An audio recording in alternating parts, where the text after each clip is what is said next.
Welcome to the Coaching You Up podcast, the show where we dive deep into leadership coaching and development, as well as personal and professional growth. We will explore real-time solutions to workplace challenges and overall professional growth. Whether you're an aspiring leader, executive leader, celebrity with influence, or just a curious learner, we've got you covered.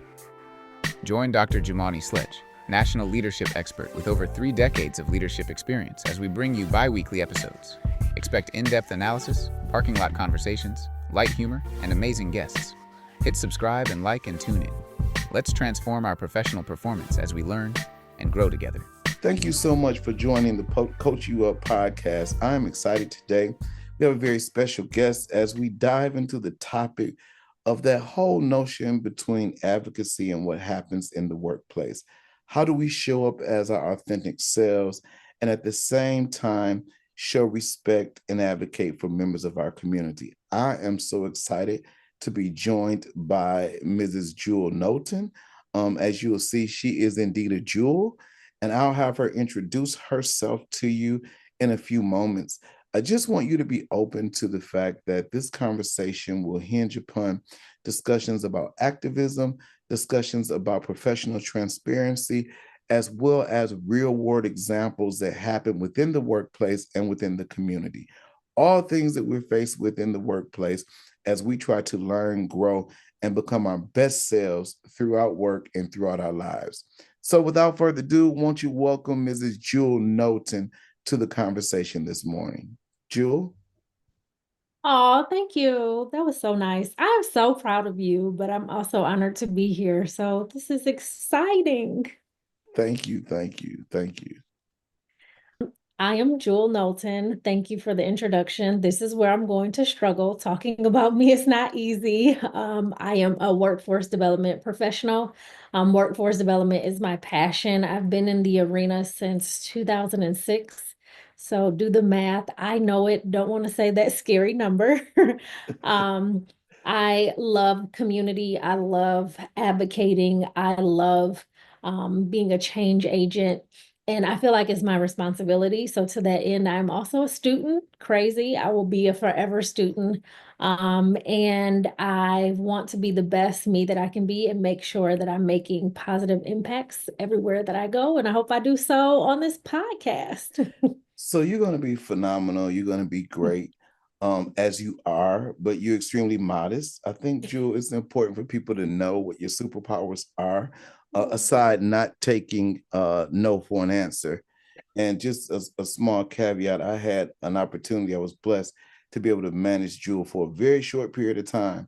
And I learned that she is just a star. She's a rock star. The charisma, the people skills, and the ability to really get things done rests with her. They reside in her. I think her birthright is getting people to be able to say yes. So just talk a little more about yourself, Jewel, and you don't have to be so modest here. Oh, it's tough. But you're right. I think you picked a good point for us to kind of talk about me a little bit more easily during our time together. You were And an we don't have to amazing. call the names. Yeah, We well, don't have I'm to call not. the names. No free All right. publicity. I'm Right. not. But you were an amazing boss.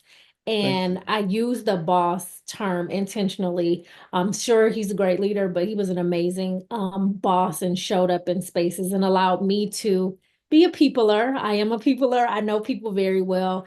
And I want to use my skills in getting people to say yes, to do so for those who never get to sit at the table, never get to occupy the roles, never get to convince someone to support them or believe in them or all of the things. And that's my job. And so together we, for what was it, 2 months, it seems so brief, but we made huge impacts doing national workforce work together. And we made tremendous impact within the classes that we served, but also the community and getting money. Like when he says we don't say, I don't get no's, I don't take no's. No, I need yes to funding. I need yes to supporting these students. I need yes to jobs. And making the case is probably my strong suit, but I do it in that way because what I want, I want the yes. I want you to buy in. I want you to be a champion, but I also want my influence to not just stop at me. I want it to flow to everyone who's around me, and specifically the populations I seek to serve, those who are talented and overlooked often for a variety of Yes, reasons yes, that don't yes. make sense to me.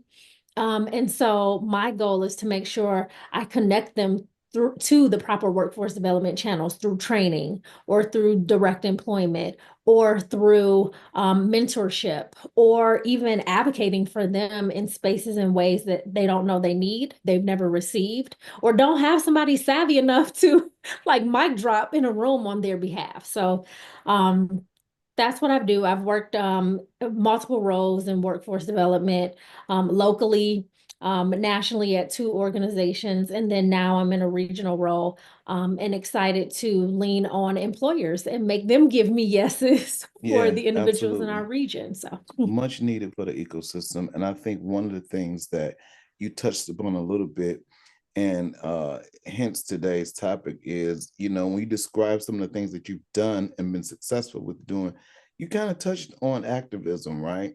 And yeah. so I just want our listeners to understand and know what some leaders deem as activism. So what is activism to you, Jill?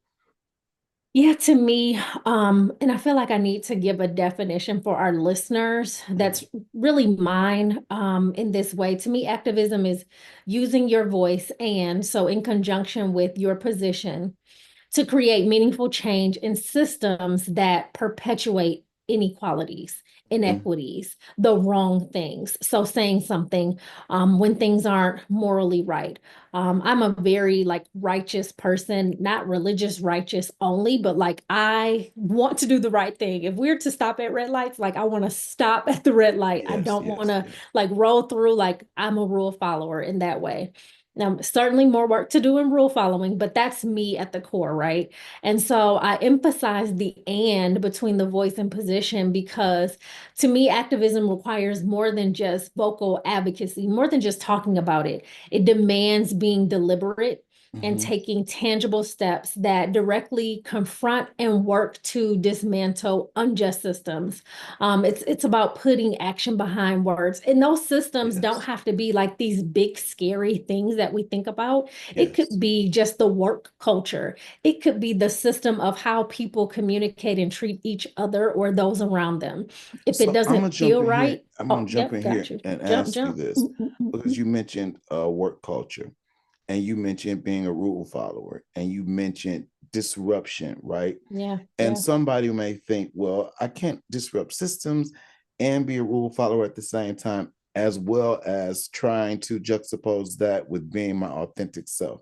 So we got three different domains here. yep, How do you navigate through that? Or what advice would you give someone who's struggling with that in the workplace? Because quite frankly, you have a number of people who feel like, I'll create the rules, or I'll get permission later. What is it? Ask yeah. for Ask for forgiveness, forgiveness, not and for yeah, permission. yeah, all these different mindsets that people have in the workplace, in addition to having to deal with people who don't necessarily understand them nor the direction in which they're headed. So how do you navigate between, again, those three, or among those three buckets? Yeah, for me, I have to be authentically me, and I don't like contradictions. Mhm. So I have to be the same at work, the same in activating and being an activist, the same in growing professionally, the same in speaking up, and then the same when it's time for me to go to sleep. I don't want to be kept up by something that I know was wrong and I sat silent on it and didn't say a thing. And I also have to Mm. operate in excellence, right?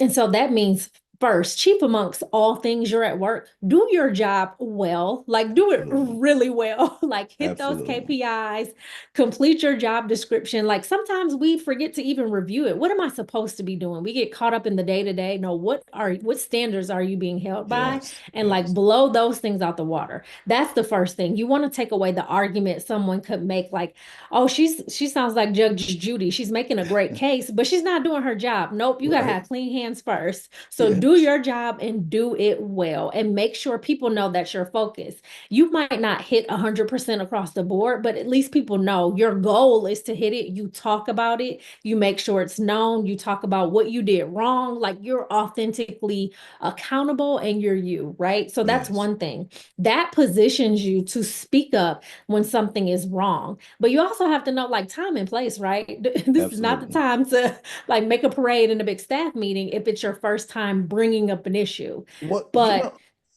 I tend to agree with you on that, but I'm gonna push back a little bit for yeah, the sake of those people who are listening and saying, I'm gonna be my authentic self. No matter where I go, I'm taking me with me, and ain't nobody mhm, gonna tell me. And I don't care what the dress code say. This is yeah, authentically me, and da da da. yeah, And I have a point of admission here, and I'm gonna toss it back to you. But in terms of really struggling through what authenticity means, right? yeah, For me, being a huge advocate for social justice, and I'm one of those persons. I'm rooting for everything black type deal. yeah, Unashamedly, I'm black. When you see me, I show up black, right? I show up. I'm a black guy. I can't mhm, hide that. And black excellence is something that's always at the forefront of my mind, right?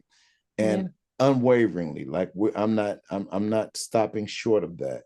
Believe in high expectations for our people, and believe that there is a role for me to play in terms of being able to push towards socially and economically just environments.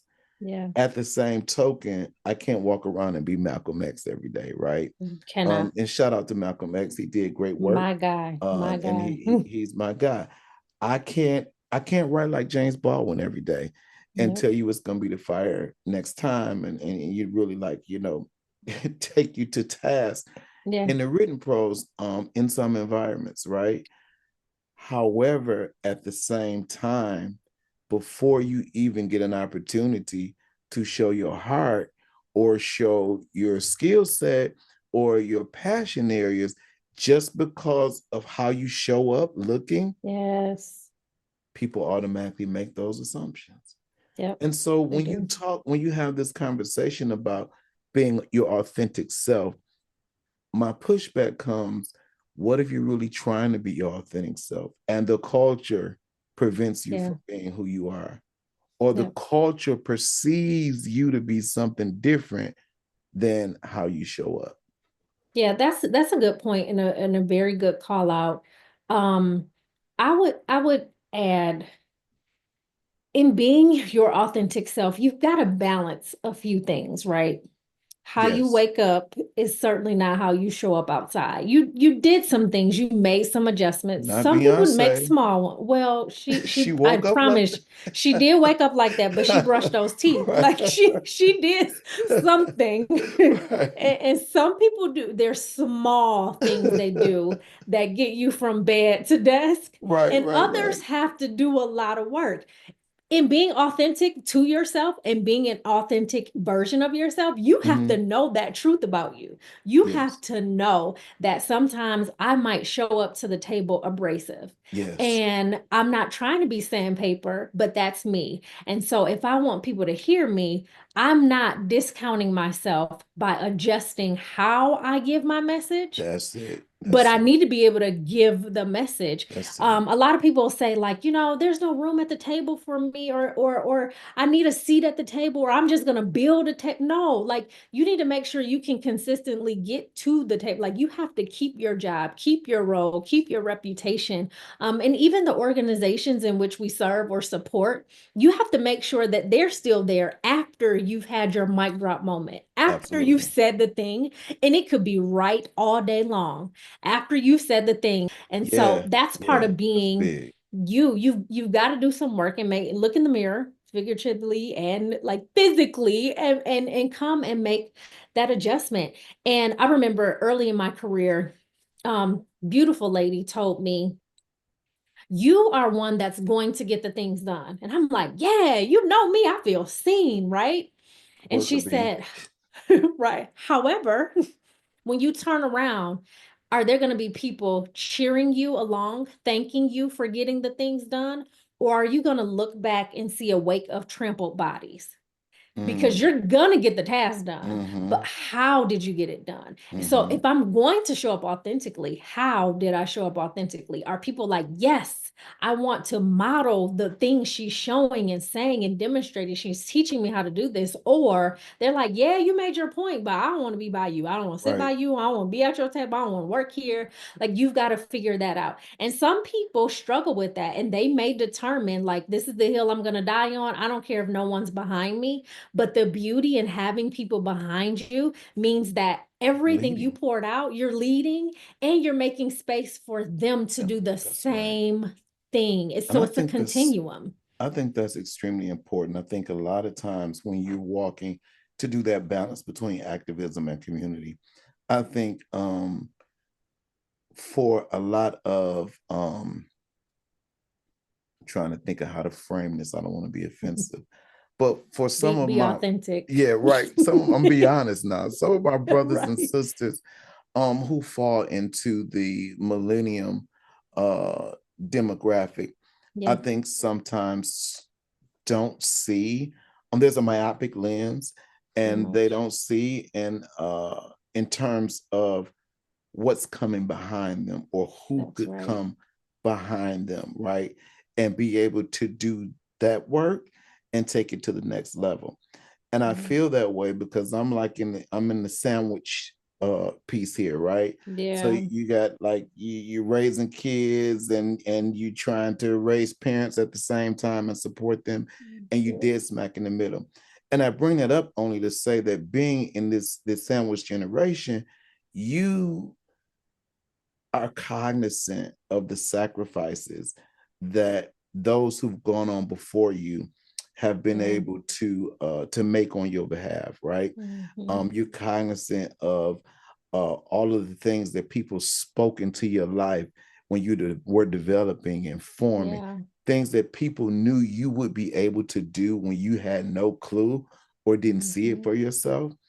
And so, as you lead and as you have conversation, as you have community with people, you think about those things and you want the person coming behind you to be able to do that and exceedingly, right? And Yeah. abundantly, right? Yeah, come on, And hey. so I think, by the way, y'all, shout out. Can I tell them Of what course. Jewel is the first lady, so of a Kojic She is. church. So Oh boy. she's super saved. So Super. Big super S. saved, right? Yeah. And so you're cognizant of the people who are coming behind you, right? And I Yeah. think that so many people get lost in roles and in Yeah. positions, and with titles, right? Oh Oh, I'm yeah. a director now. And so, Mm. and then sight is lost in terms of, especially if you're a minority, right? Oh yeah. Especially if you're like the first or the second, right? Especially if you're the youngest to ever do it. I think Facts. sometimes there's a tendency to lose sight on there is tomorrow and somebody's coming after me. And Yeah. as I blaze this trail, I Hmm. need to make sure that I'm leaving good fertilizer and good That's energy good. behind me, and I'm not creating a wake. So they're like, mm-mm, the next person's gonna be 66 years old that Right, we right, right. because we don't want no more young folks. And I Hmm. think that that's important, and I thank you for sharing that because sometimes people are not sensitive to what's going to follow them or follow their work or who's going to follow them Yeah. and follow their work. Yeah, no, that's an excellent point. And I am a millennial. Like, I'm a proud millennial. Most people are like, no, you're not. Wait, do the math. Are you? I guess she is. Google says so, right? But I also recognize I don't exhibit so loudly some of the stereotypes that we hold, right? Mhm. And part of that is because um as a child, as a very shy child, I didn't like getting in trouble, but I wanted to learn how to do the right thing, right? And so I watched other people. I was a big proponent of learning a lesson through you. Like, I don't have to bump my head. Right, Oh, it right, look right, like it hurt. right. We're good. I am not gonna do that, right? But it meant I was always looking up because you've been there before me, right? Hmm. And it gave me a little bit of a false sense of security. Like, I could just learn by watching until I watched people block. I watched people like, okay, we're gonna dig up this nicely fertilized trail that Wow. was laid before us. And I watched like that lineage, that legacy kind of die.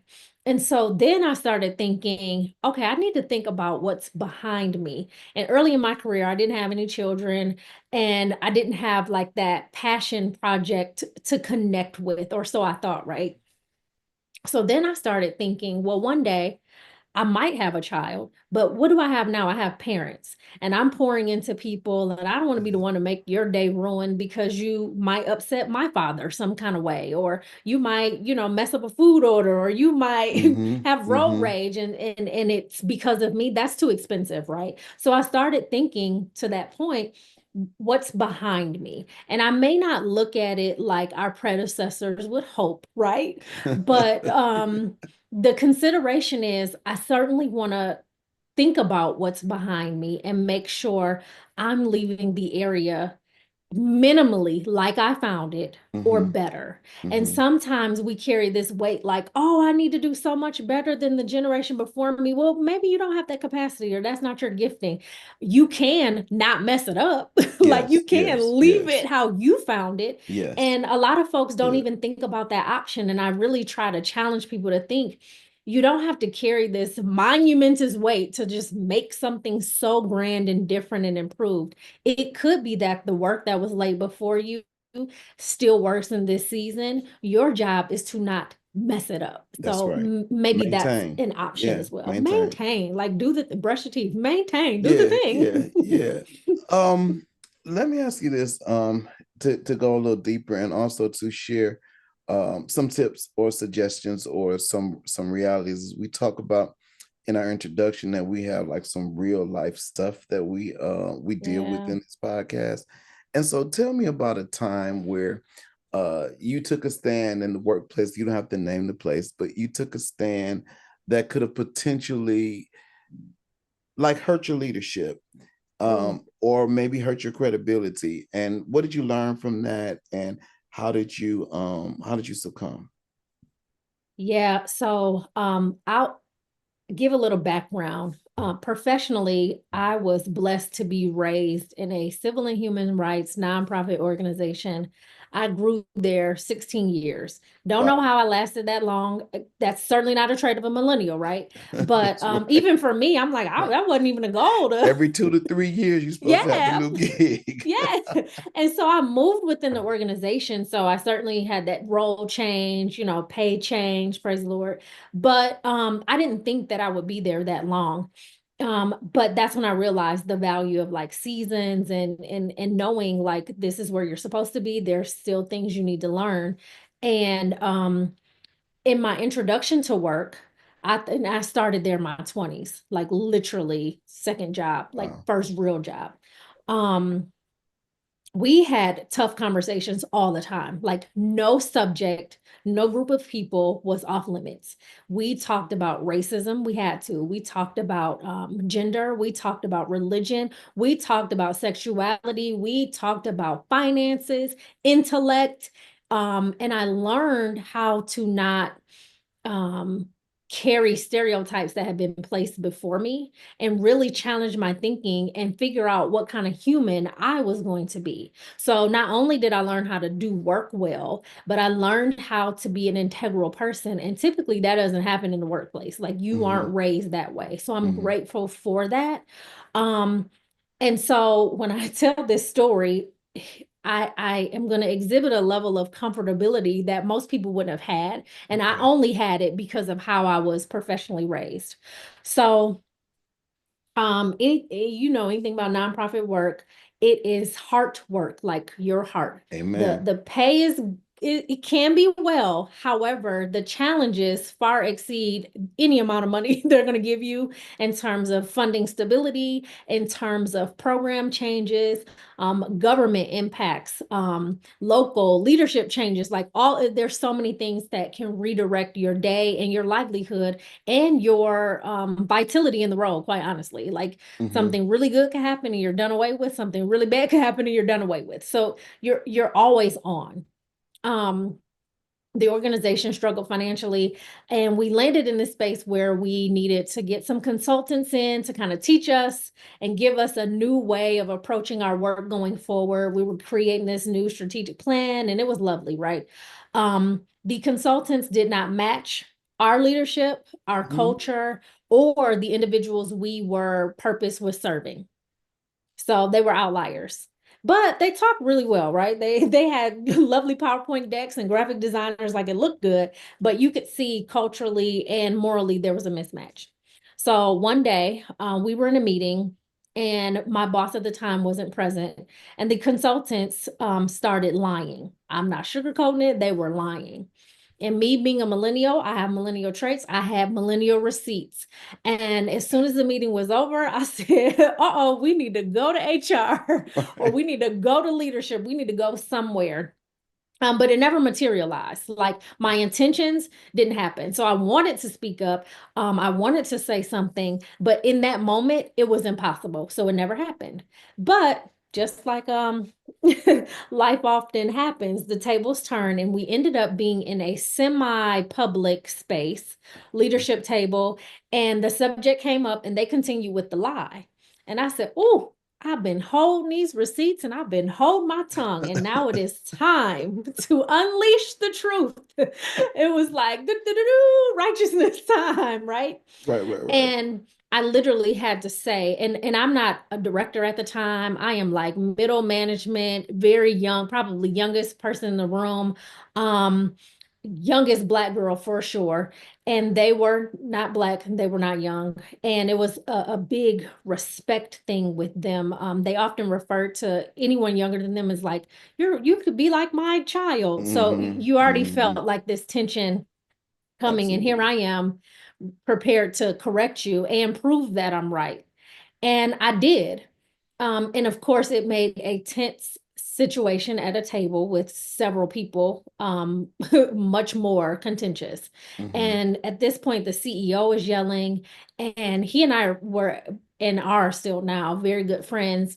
Our HR director was there, and she's like, wait a minute, I didn't know all this happened. And then the consultants are trying to defend themselves. And then my leader, who wasn't present at the time, is now hearing, oh, no, you're not being truthful. So everything's coming out all at once. A lot of voices, a lot of passion. And again, remember, we're in an environment where we have no problem talking about the right thing from our perspective. So it's tense. So, we hash it all out, but there's no resolution. I leave and the CEO walks me out and he's like, look, I never want you to be perceived as the angry Black woman.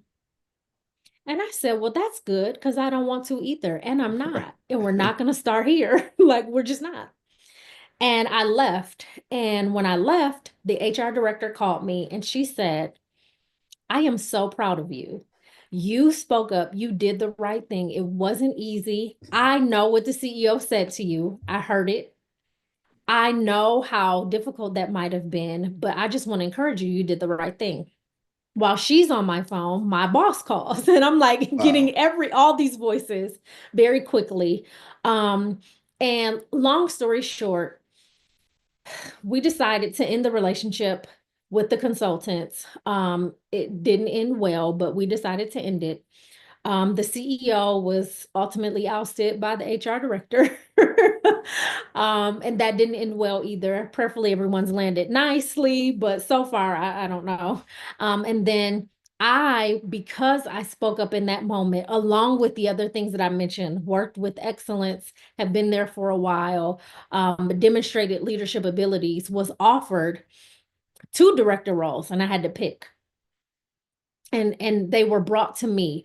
There was no job posting. There was no interview process. It was almost like appointment because I did in that moment did the right thing so loudly, so uncomfortably. It answered many of the questions you would ask in an interview. It checked all the boxes and it let people know like, no, I can trust her character. I know what I see to be true. Here's the evidence of it. And it didn't even feel good for her. Like she didn't want to check y'all. She really didn't want to air it out.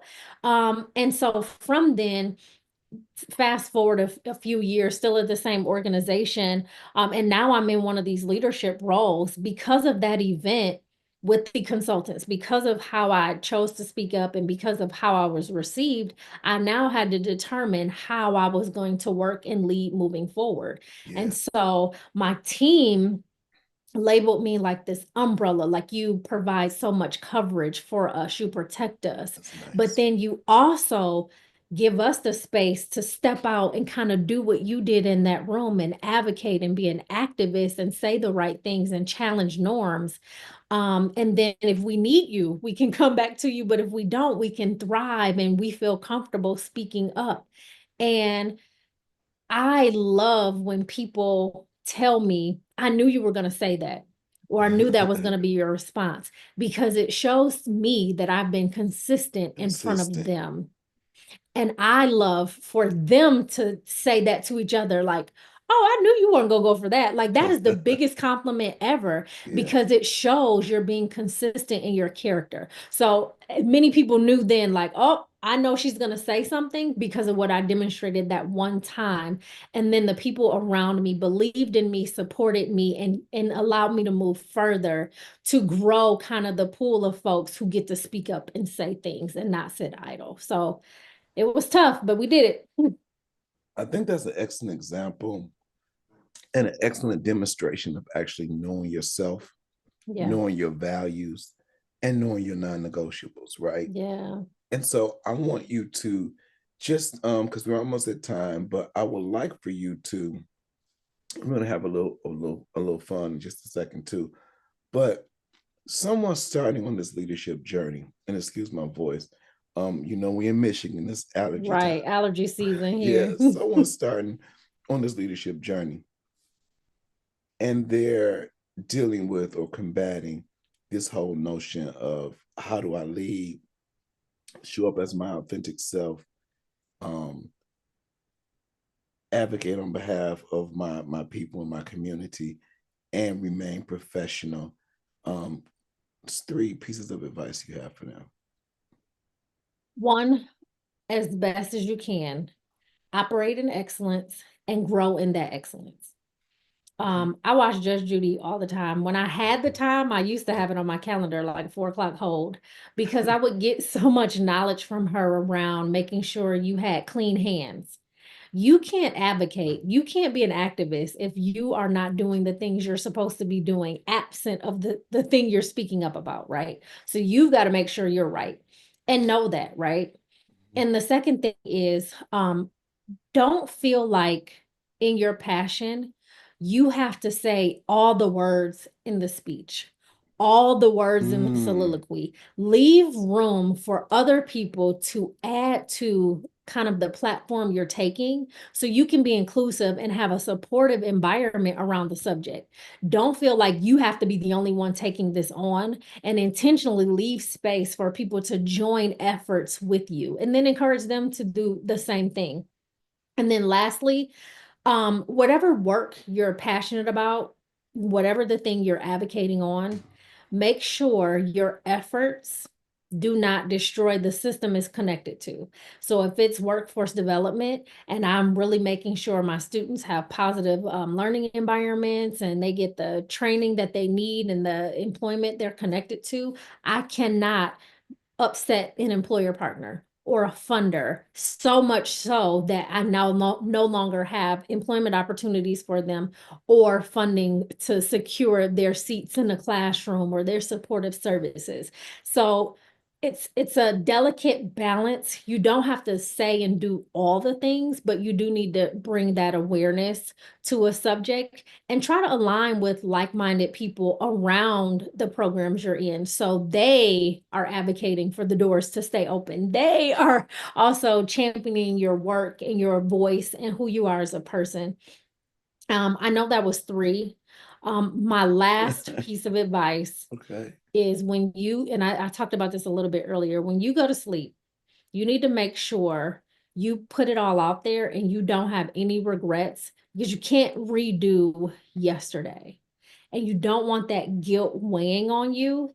But if ever it does, use it to fuel your tomorrow. When you get an opportunity to say something, say it.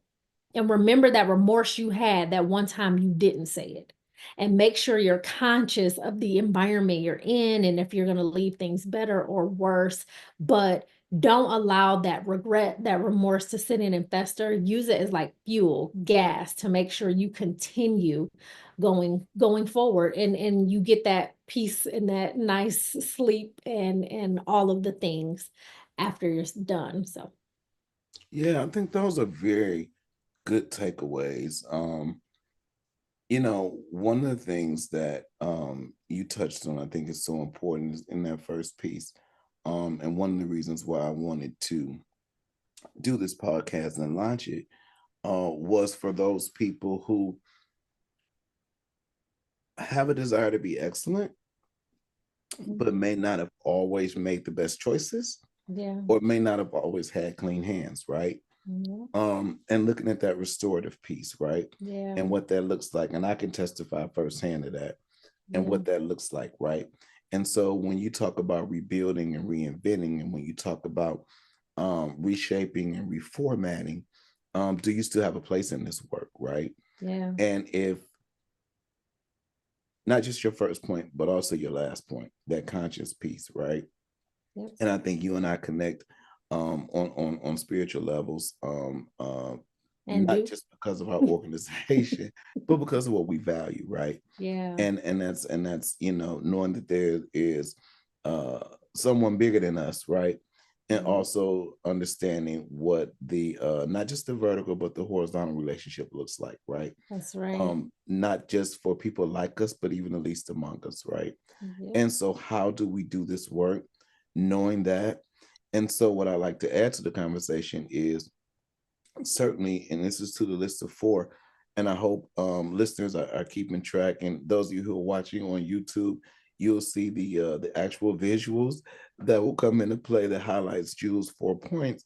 But I want to add to that list also empathy and also a sense of humility, right? Yeah. I think that a lot of times it's missed and it's taken for granted that because you may have a skill set that or you may have I used the term earlier, like a superpower, Yeah.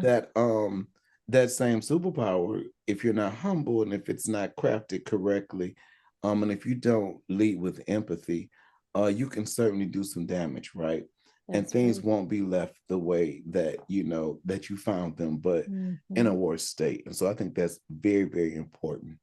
And so I hope our listeners today have had an opportunity to kind of sort through and do some deep thinking about this nexus between being professional, having a strong professional acumen, and being an advocate, and how do you walk that line, and what some of those takeaways are for you. We're excited always to have these conversations with Coaching You Up. And also, please, if you feel the need to go deeper and go further, you will be pointed to our website where we can have some one-on-one coaching and an opportunity to share with you and to dive deeper. And Jewel, I don't know if you want to share your email address or where people may be able to find you on any of the socials. If they want to just like pick your brain, because it's an awesome brain. Jewel's super, super smart and dope. Thank you. And I just really, really enjoy her and the work that she's done. I didn't mention that she's also my sister. Uh, I'm an alpha and she's an AKA. So we roll like that, right? Yeah. And We so do. We do. yeah, I just want to have some fun before we leave. Just on a light note, and Jewel, because I know you have to pick one. You cannot introduce a new one. Oh boy. He knows me. That's the truth. Collard greens or mustards and turnips? Collard greens. Okay, okay. We're trying to assess where this card is. Cake or pie? Cake, pound cake. Okay, all right. Louisiana hot sauce or Frank's? Frank's. I'm so sorry. And my father's from Louisiana. I am so sorry, Daddy. Frank's. Okay, okay. Ballet or the theater? Theater. That was tough. Okay. Tell me why you picked the theater. I get all of the things, music, dancing, acting, and singing. And so ballet, you're limiting me. Okay. Maybe there's a ballet dancer in theater. I don't know, for some reason, I felt like I had to put that option in there that you have to pick one, because I Yeah. felt you would have said church. Just in my spirit, I felt you was gonna Yeah, I pick would have for sure. All right. So you can see Jewel has earned her cut. If you would have said mustard and turnips, I would have been Yeah, done with no, you. I don't want that. I will eat them though. I'll I'll be eat honest them, with but you. yeah, collards. All And right. I picked them for a superficial reason. They just look prettier. I like that little shiny little oil on off. I Wow. like that big leaf. That big leaf is what be, Yes. and ain't all Yes. squished together, Mm-hmm, And mm-hmm. again, I don't want to offend anybody who likes mustard Right. and turnips, but I'm good. Yeah, So yeah. also for those of you going back to the academic setting who wants to dive deeper into this topic and to learn more, I came across 3 books I think will be super duper helpful for you. And I do want to mention them, and you can add them to your library. And I want to read you, because I don't want to misspeak the author's name. But the first one that I can definitely vouch for is called More Than Enough: Claiming Space for Who You Are, No Matter What They Say. And that book was written by Elaine Welterworth. And if you know anything about her, she used to be the editor for Teen Vogue. And so she's that deal. The next book is The Memo: What Women of Color Need to Know to Secure a Seat at the Table. And that Nice. book, I'm not familiar with this particular author, but I got a reference for this book, and it's by Melinda Hertz. And then thirdly, My Grandmother's Hands: Racialized Trauma and Pathways of Mending Our Hearts and Body. And this book really talks about the healing around some of the work that we do. And you can find that book by Resma Menakem, and that's Menakem. Shout out to them. Of course, they didn't pay for any advertising. I'm giving them free Nice. advertisement. So You're so kind. I'm a tag them so they can follow up. But those are 3 good pieces. I think that it is important for you to know yourself, to know what it is you're fighting for, who you're fighting for, and most importantly, know how to fight, right? Yeah. Sometimes fighting is not just with words and with actions, but sometimes it's through other people. One of the things that you'll mention is having a village and tapping into like-minded people who sometimes can go to battle for you. You don't have to take it all on. No man has to be Herculean in this day and time, but being steadfast and making sure that we can see the big picture and being mindful of those who will come behind us, just as mindful as we are of those who've gone before us. So shout out to all our listeners. Thank you for joining in the Coaching You Up podcast. Jewel, how can they reach you if they have a question, comment, or concern? Awesome. I am available on LinkedIn, Jewel Knowlton. It might say Jewel Chapman Knowlton. And then my email is Jewel, Jewel, Knowlton, Knolton, @gmail. No dots, no spaces, no dashes, nothing of the sort. And if neither of those options work for you, please reach out to Dr. Sledge, because he is amazing. We talk often. I'm so proud of you. I'm grateful you created this space and this platform. Thank you. I know it's going to be an amazing resource for so many, and this is just the beginning. I'm excited to be included. Yes, God. Yes. Overflow. Jewel, I love you. I appreciate you. Thank you you for trusting us and coming and sharing your stories, your tidbits, and your nuggets, right? You just dropped some nuggets, right? Some jewels for us. So I really appreciate you. I adore you. I will be in touch, and thank you so much.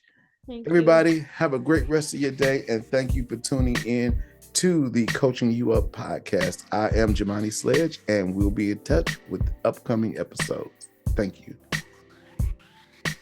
Thanks for tuning in to the Coaching You Up pod. We hope today's conversation sparked new ideas, practical solutions, and fresh inspiration for your leadership journey. Remember, growth is a continuous process, and every step forward counts. If you enjoyed today's episode, don't forget to hit subscribe and leave a review. It helps us reach even more amazing leaders like you. Visit us at coachupnow.org for more information on coaching sessions. Join me, Dr. Jumanne Sledge, every other week as we keep diving deeper into real-time workplace challenges and personal growth strategies. Until next time, keep learning, keep leading, and keep leveling up.